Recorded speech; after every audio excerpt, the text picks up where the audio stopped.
Assalamualaikum warahmatullahi wabarakatuh. Bagaimana kabar adik-adik semua? Semoga kita semua senantiasa diberi kesehatan oleh Allah Subhanahu wa Ta'ala. Karena kondisi saat ini yang tidak memungkinkan kita untuk dapat melakukan praktikum, maka pada kesempatan ini saya akan menjelaskan materi praktikum keempat mengenai identifikasi gugus fungsi senyawa organik uji aldehida dan keton. Selamat menyaksikan. Pada materi ini ada 4 poin yang akan saya jelaskan. Yang pertama pendahuluan, yang kedua metodologi praktikum, yang ketiga hasil dan pembahasan, dan yang terakhir penutup.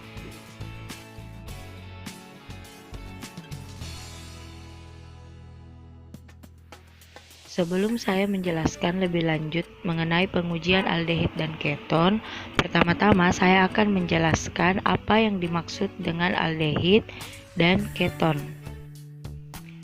Aldehida merupakan suatu senyawa dengan gugus karbonil yang terikat pada ujung molekulnya. Gugus fungsi aldehida mempunyai satu atom hidrogen yang terikat pada atom karbon karbonil. Gugus sisanya dapat berupa atom hidrogen lain atau gugus organik alifatik maupun aromatik. Gugus umum aldehida yaitu RCHO. Dalam sistem UPEC, penamaan senyawa aldehida diturunkan dari nama senyawa alkana dengan cara mengganti akhiran A pada alkana menjadi al. Sedangkan keton merupakan suatu senyawa organik yang mempunyai sebuah gugus karbonil terikat pada dua buah gugus alkil, dua gugus aril atau sebuah gugus alkil dan sebuah gugus aril. Berbeda dengan aldehida, keton tidak mempunyai atom hidrogen yang terikat pada gugus karbonil. Keton mempunyai rumus umum RCOR. Dalam sistem UPEC, penamaan senyawa keton diturunkan dari nama senyawa alkana dengan cara mengganti akhiran A pada alkana menjadi on. Aldehid dan keton mempunyai rumus umum yang sama yaitu CnH2nO tetapi memiliki gugus fungsi yang berbeda. Jadi tujuan dari praktikum ini ada dua, yaitu untuk mengidentifikasi keberadaan aldehid pada sampel dan untuk mengidentifikasi keberadaan keton pada sampel.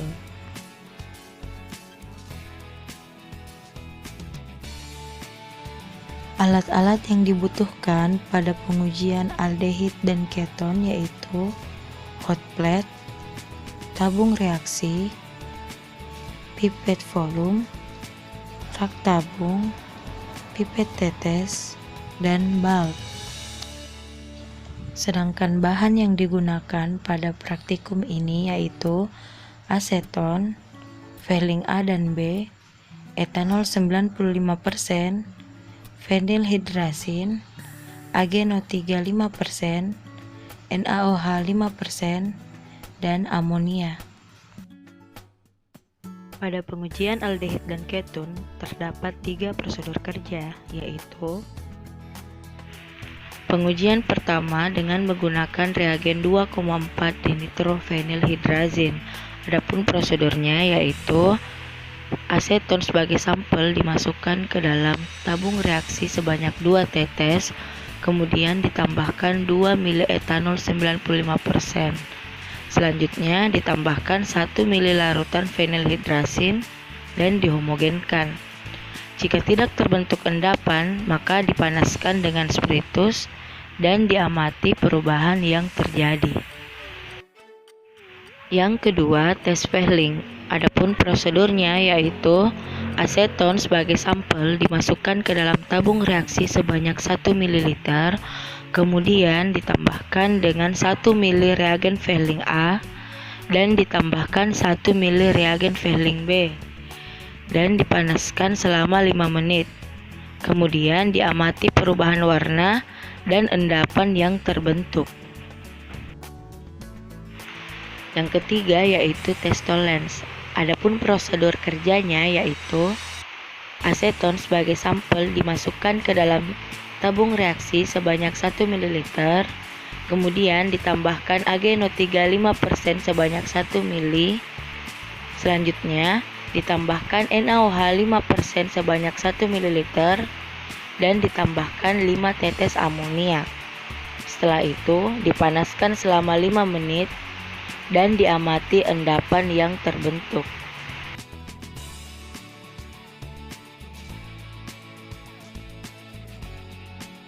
Berikut merupakan hasil pengujian dari dinitrofenilhidrazin dengan menggunakan sampel aseton dan dilakukan 2 kali pengujian.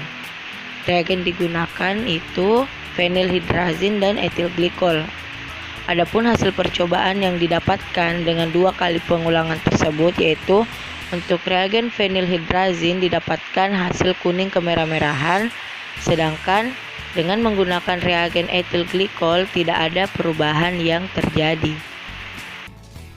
Reaksi yang terjadi antara aseton dan fenilhidrazin merupakan suatu reaksi kondensasi ketika 2 molekul bergabung bersama dengan hilangnya air. Secara mekanis, reaksi yang terjadi antara aseton dan fenilhidrazin merupakan contoh reaksi adisi eliminasi. Adisi nukleofilik dari gugus NH2 pada gugus karbonil CO diikuti dengan eliminasi molekul H2O. Hasil positif menunjukkan adanya endapan atau perubahan warna menjadi merah, kuning, atau jingga. Prinsip pengujian fenilhidrazin yaitu dengan mereaksikan aseton dan larutan fenilhidrazin dalam suasana panas akan membentuk senyawa osazon, kristal kuning atau jingga. Jadi, berdasarkan hasil yang didapatkan, aseton ditambah fenilhidrazin mendapatkan hasil yang positif, sedangkan aseton ditambah etil glikol mendapatkan hasil yang negatif. Berikut merupakan hasil dari tes Fehling. Sampel yang digunakan pada praktikum ini yaitu aseton dengan 2 kali pengulangan dan didapatkan hasil yaitu tidak ada perubahan warna dan terbentuk endapan. Tes Fehling digunakan untuk mengenali aldehida pada sampel. Sampel yang digunakan pada praktikum yaitu aseton dengan reagen Fehling. Apabila direaksikan, aseton ditambahkan dengan reagen Fehling tidak dapat bereaksi. Jika hasilnya positif, maka terbentuk endapan merah bata yang menunjukkan keberadaan gula reduksi atau adanya aldehid. Prinsip dari tes Fehling yaitu bereaksi Fehling merupakan oksidator lemah yang positif ketika menghasilkan warna merah bata setelah dilakukan proses pemanasan.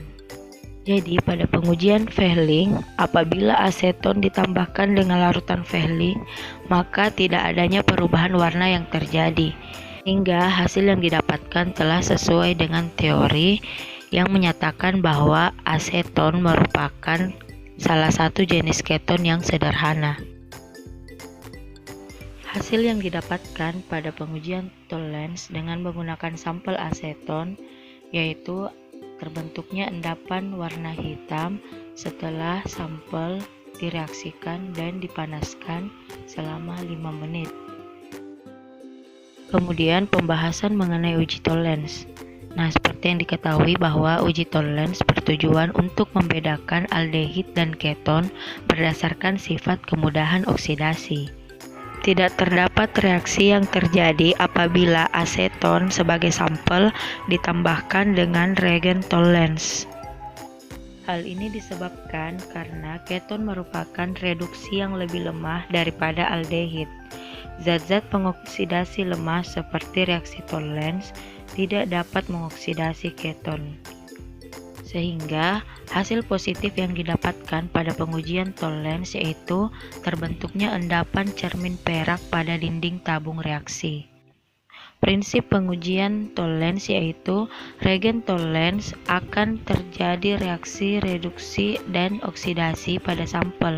Aldehid dioksidasi menjadi ion Ag+ dan direduksi menjadi logam Ag. Jadi pada pengujian Tollens apabila sampel yaitu aseton ditambahkan dengan larutan Tollens, maka tidak akan terjadi reaksi apapun.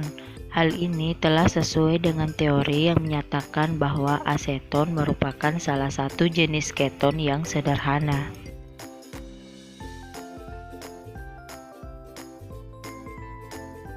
Berdasarkan pengujian yang telah dilakukan, dapat disimpulkan bahwa aseton ditambahkan dengan fenilhidrazin mengandung senyawa aldehid atau keton yang ditandai dengan terjadinya perubahan warna larutan menjadi kuning kemerah-merahan.